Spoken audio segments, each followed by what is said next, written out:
Bismillahirrahmanirrahim. Assalamualaikum warahmatullahi wabarakatuh. Pada kesempatan kali ini kita akan membahas tentang bidang-bidang bimbingan dan konseling. Kegiatan bimbingan dan konseling secara keseluruhan mencakup 4 bidang, yaitu bidang bimbingan personal, bidang bimbingan sosial, bidang bimbingan akademik, dan bidang bimbingan karir. Bidang bimbingan personal dalam bimbingan konseling, pelayanannya adalah untuk membantu siswa menemukan dan mengembangkan pribadi yang beriman dan bertakwa kepada Allah Subhanahu wa taala yang benar-benar mantap dan mandiri serta sehat jasmani dan rohani. Dalam bidang personal ini bisa dirinci lagi apa yang bisa dilakukan oleh bimbingan konseling terhadap siswa. Yang pertama, menanamkan dan memantapkan sikap dan kebiasaan serta pengembangan wawasan dalam beriman dan bertakwa kepada Allah Subhanahu wa taala. Yang kedua, penanaman dan pemantapan pemahaman tentang kekuatan diri dan pengembangan untuk kegiatan-kegiatan yang kreatif dan produktif, baik dalam kehidupan sehari-hari maupun untuk peranannya di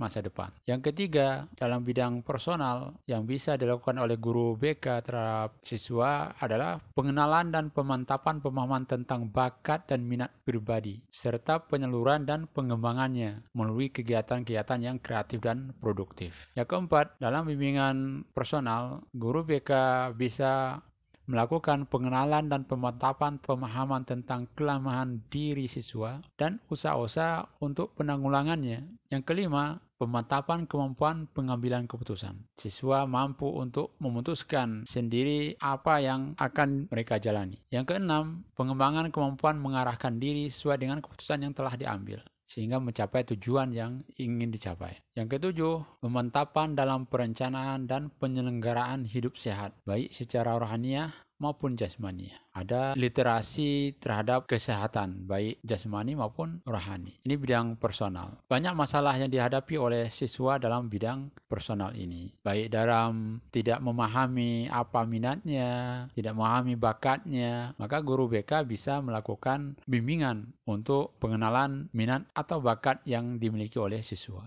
Begitu pula contohnya lain, stres misalnya dalam menghadapi berbagai masalah kehidupan, atau cemas, anxiety misalnya, fobia, itu berkaitan dengan bimbingan di bidang personal. Yang kedua, bidang bimbingan sosial. Bimbingan sosial adalah layanan bimbingan yang diberikan kepada individu untuk mengenal lingkungannya sehingga mampu bersosialisasi dengan baik dan menjadi pribadi yang bertanggung jawab. Secara rinci dapat dilihat di sini, yang pertama yang bisa dilakukan dalam bimbingan sosial ini adalah pemantapan kemampuan berkomunikasi, baik lisan maupun tulisan secara efektif, efisien, dan produktif. Yang kedua, pemantapan kemampuan menerima dan mengemukakan pendapat serta berargumentasi secara dinamis dan kreatif. Yang ketiga, pemantapan kemampuan bertingkah laku dan berhubungan sosial, baik di rumah, di sekolah, di tempat kerja maupun di masyarakat, dengan menjunjung tinggi tata krama, sopan santun, serta nilai-nilai agama,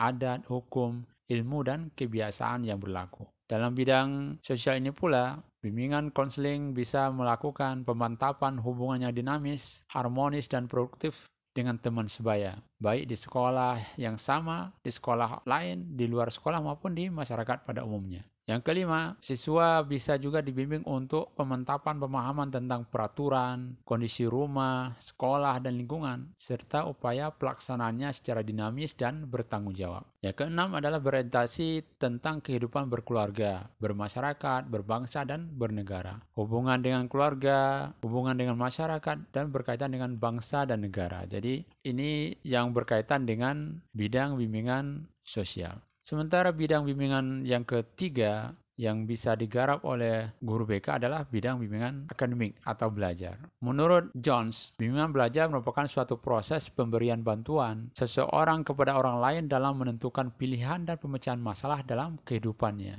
Bimbingan belajar merupakan bentuk kegiatan dalam proses belajar yang dilakukan oleh seseorang yang telah memiliki kemampuan lebih dalam banyak hal untuk diberikan kepada orang lain, yang mana bertujuan agar orang lain dapat menemukan pengetahuan baru yang belum dimilikinya, serta dapat diterapkan dalam kehidupannya. Dalam bimbingan belajar, pelayanan bimbingan dan konseling membantu peserta didik untuk menumbuhkan dan mengembangkan sikap dan kebiasaan belajar yang baik dalam menguasai pengetahuan dan keterampilan sejalan dengan perkembangan iptek, mempersiapkan peserta didik untuk melanjutkan pendidikan ke tingkat yang lebih tinggi untuk terjun ke lapangan pekerjaan tertentu. Yang pertama, pengembangan sikap dan kebiasaan belajar untuk mencari informasi dan berbagai sumber belajar, bersikap terhadap guru, pengembangan keterampilan belajar, menjalankan tugas-tugas belajar, dan menjalani program penilaian hasil belajar. Yang kedua, pengembangan dan pemantapan disiplin belajar dan berlatih baik sendiri maupun kelompok. Yang ketiga, pemantapan penguasaan materi program belajar di sekolah sesuai dengan perkembangan iptek. Pemantapan pemahaman dan pemanfaatan kondisi fisik, sosial, dan budaya yang ada di sekolah, lingkungan sekitar, dan masyarakat untuk mengembangkan pengetahuan dan kemampuan serta pengembangan pribadi. Yang terakhir,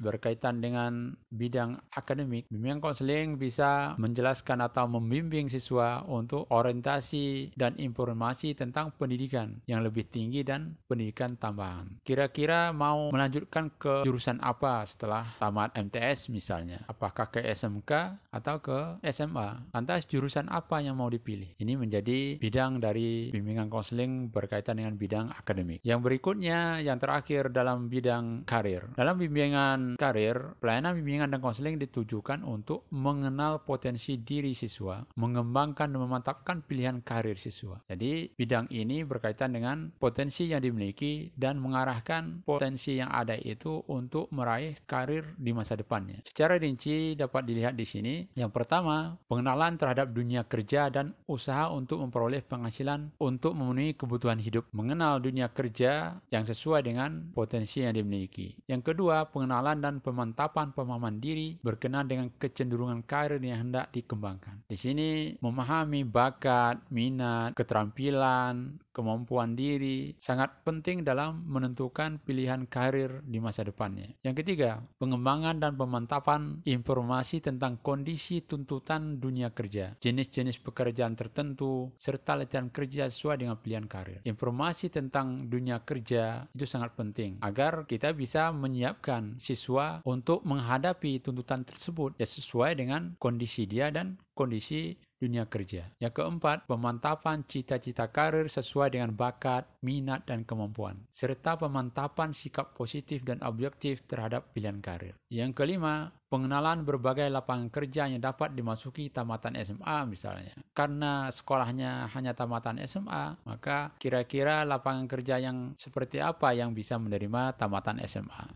Yang terakhir dalam bidang karir ini adalah orientasi dan informasi tentang pendidikan tambahan dan pendidikan yang lebih tinggi, khususnya sesuai dengan karir yang hendak dikembangkan. Kira-kira kalau saya punya cita-cita menjadi dokter misalnya, maka arah karirnya dan pemilihan pendidikannya sesuaikan dengan tuntutan profesi kedokteran. Maka masuk S1-nya sarjana kedokteran atau fakultas kedokteran. Baru kemudian melanjutkan ke profesi dokter dan seterusnya. Jadi sesuaikan dengan cita-cita dan sesuai pula dengan tuntutan pekerjaan atau karir yang akan dipilih. Demikian yang bisa saya sampaikan pada kesempatan kali ini. Sebagai tugas untuk pertemuan kali ini, antum melakukan wawancara terhadap 3 orang anak tingkatan SMA sederajat dan divideokan, kemudian dikirim ke formulir yang sudah saya sediakan. Untuk pertanyaannya bisa dilihat di sini.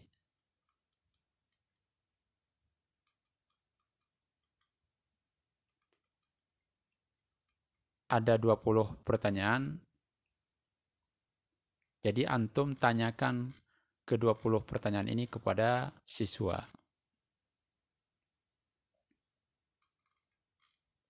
Demikian yang dapat saya sampaikan pada kesempatan kali ini. Terima kasih. Mohon maaf. Assalamualaikum warahmatullahi wabarakatuh.